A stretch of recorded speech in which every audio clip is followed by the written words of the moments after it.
Hello Marcel, here's my demonstration for module 2, and my action item was to create individual home pages for the three types of users, that is the admin, the instructor, and the student. Also, just letting you know that I helped Tiago a little bit on one of his bugs because it was really difficult for one person to do his action item. So let's go ahead. Here's the project and I'm going to run it.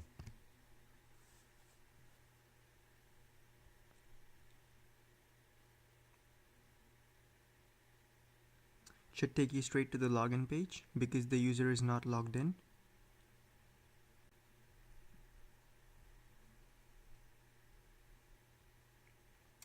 Still waiting.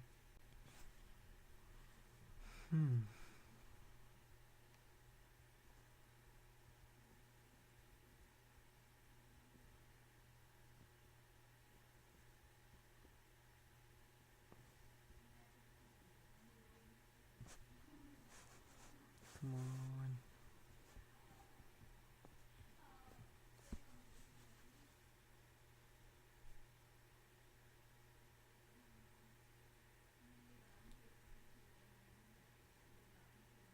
Okay, here we go.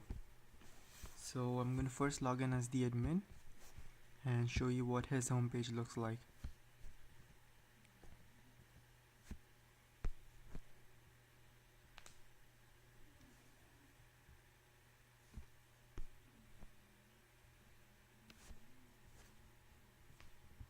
Here's the admin's homepage with some things that he can do, like manage databases and view user accounts as well as information and settings.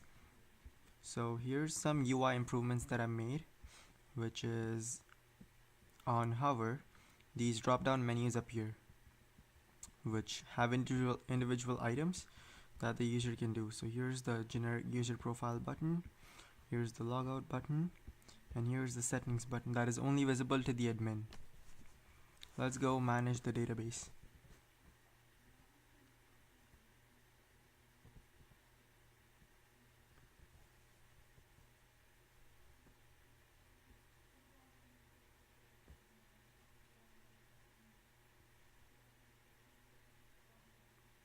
Okay, so he can load data using the manager methods.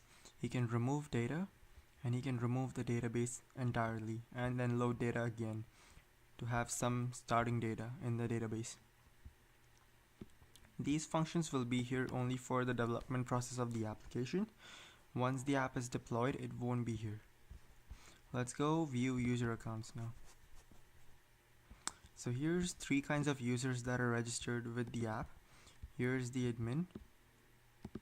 Here's my student account, which is a student in the application, and here's the instructor account.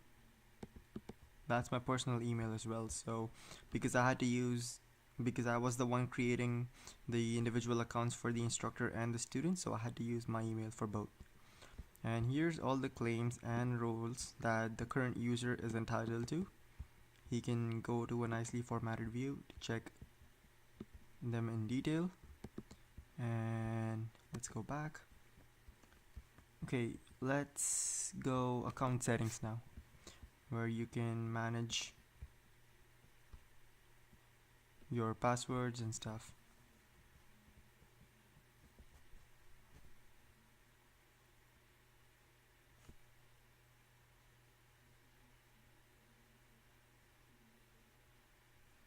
Here you can change your password, you can manage external logins like Facebook, Twitter, Google, Microsoft account, or stuffs like that.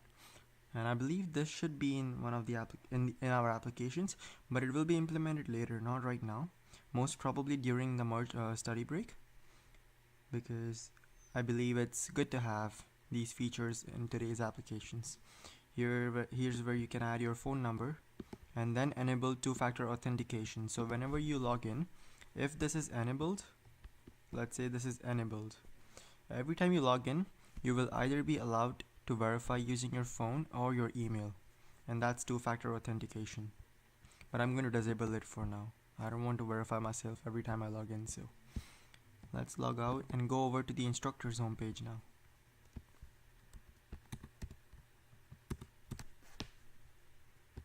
Here's how the instructor's homepage is going to look like in the beginning.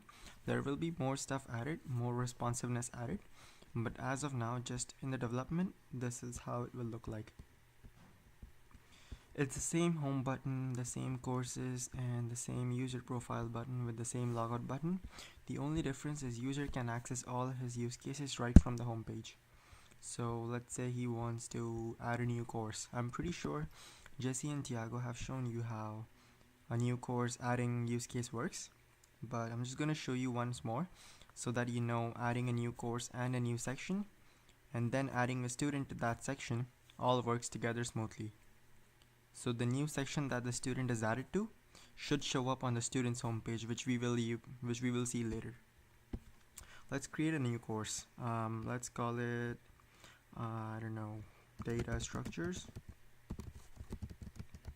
BTP630, create. Here's the new course that has been created with the instructor's email address, and it has no sections as of now. So go back to the list and let's add a new section.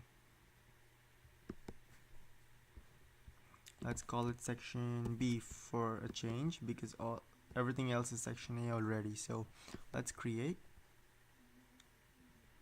and it has 0 students right now because I never added any students to this section. So let's edit section,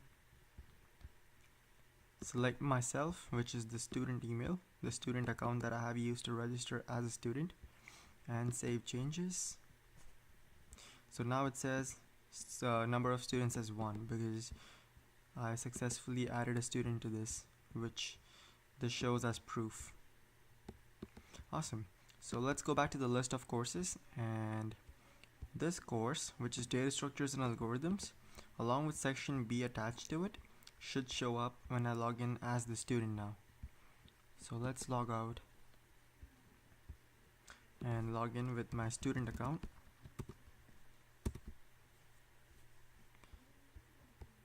Okay, there we go.